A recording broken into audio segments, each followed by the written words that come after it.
9 मई को पश्चिम बंगाल में नई सरकार जो है वो शपथ ग्रहण करेगी।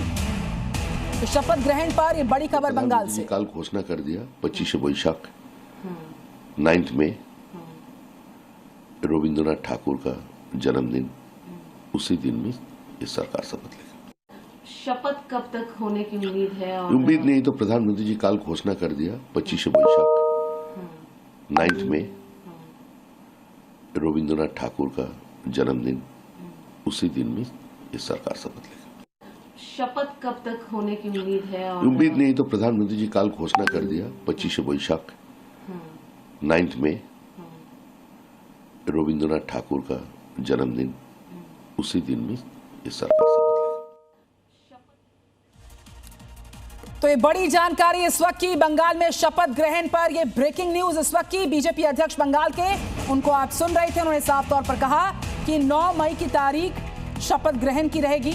ये बड़ी जानकारी बंगाल बीजेपी अध्यक्ष के बड़े बयान से सामने आई है। तो 9 मई को शपथ ग्रहण समारोह होगा। बड़ी खबर जो इस वक्त सामने आ रही है, आपको बता दें, बंगाल की सियासत से जुड़ी ये बड़ी जानकारी है। बंगाल प्रभारी को दिल्ली बुलाया गया है।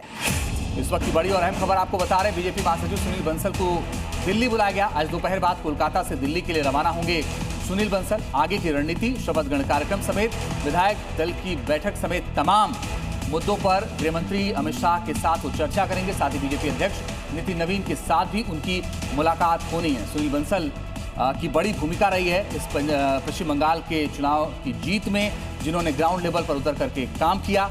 और अब फिलहाल जीत के बाद उनको दिल्ली बुलाया गया, जहां वो गृह मंत्री अमित शाह और बीजेपी के राष्ट्रीय अध्यक्ष से मुलाकात करने वाले हैं।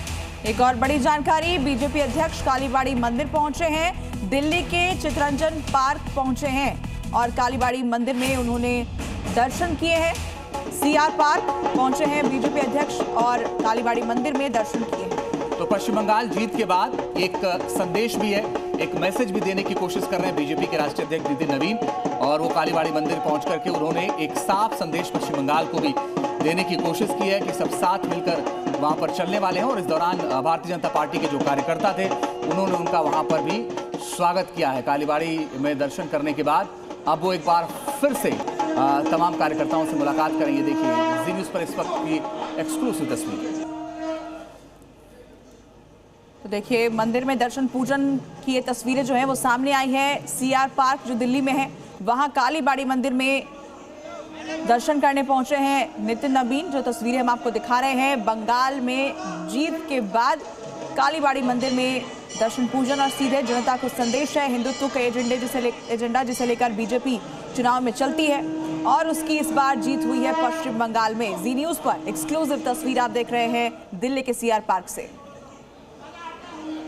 कोलकाता में कुछ जगहों पर तोड़फोड़, आगजनी और नारेबाजी दिख रही है। सवाल उठ रहे हैं कि ये सब आखिर कौन कर रहा है? कौन है जो बीजेपी की बंगाल विजय को बदनाम करना चाहता है? हंगामा करने वालों को ये मालूम होना चाहिए कि बंगाल में अब बीजेपी की सरकार है और कानून तोड़ने वालों को उनका हिसाब कर दिया जाएगा। गड़बड़ी करने वाले लोग बख्शे नहीं जाएंगे। ये तस्वीरें कानून व्यवस्था पर सवाल की तरह है कि आखिर इन तस्वीरों के बाद असली जो मुलजिम है वो कौन है और कौन बदनाम करने की कोशिश कर रहा है। हालांकि बीजेपी की सरकार अब आ गई है और उनके नेताओं का ये दावा है कि सारा हिसाब कर दिया जाएगा, मगर आगजनी, तोड़फोड़ और नारेबाजी की तस्वीरें फिलहाल सामने आ रही हैं। तो हम आपको पश्चिम बंगाल से सामने आई तस्वीरें दिखा रहे हैं, कहां कहां हंगामा हुआ है, झड़प हुई है। तस्वीरें आप देखिए, ये देखिए किस तरीके से हुड़दंग किया जा रहा है, कुर्सियां तोड़ी जा रही है और इन पर काबू पाने की कोशिश हो रही है। ये लोग कौन है, इनकी पहचान भी अब की जा रही है। उधर टीएमसी के दफ्तर में तोड़फोड़ हुई है और टीएमसी आरोप लगा रही है बीजेपी पर। बीजेपी का कहना है कि ये सब कुछ टीएमसी खुद करवा रही है ताकि बीजेपी को बदनाम किया जा सके। तो कल चुनाव के रिजल्ट आए, उसके बाद से आगजनी की अब ये तस्वीर आप देखिए। एक दफ्तर में आगजनी की गई। हालांकि भारतीय जनता पार्टी के ऊपर आरोप है, टीएमसी ये कह रही है कि भारतीय जनता पार्टी ये सब कर रही है, लेकिन बीजेपी का ये कहना है कि बीजेपी को बदनाम करने के लिए टीएमसी के कार्यकर्ता ही ये सब कर रहे हैं। अब तस्वीर आप देखिए, वहां पर कोलकाता पुलिस तो तैनात है ही, साथ ही केंद्रीय बलों की तैनाती भी वहां पर है। बावजूद इसके इस तरह से आगजनी की तस्वीरें, इस तरह से बवाल की तस्वीरें पश्चिम बंगाल से लगातार आ रही हैं।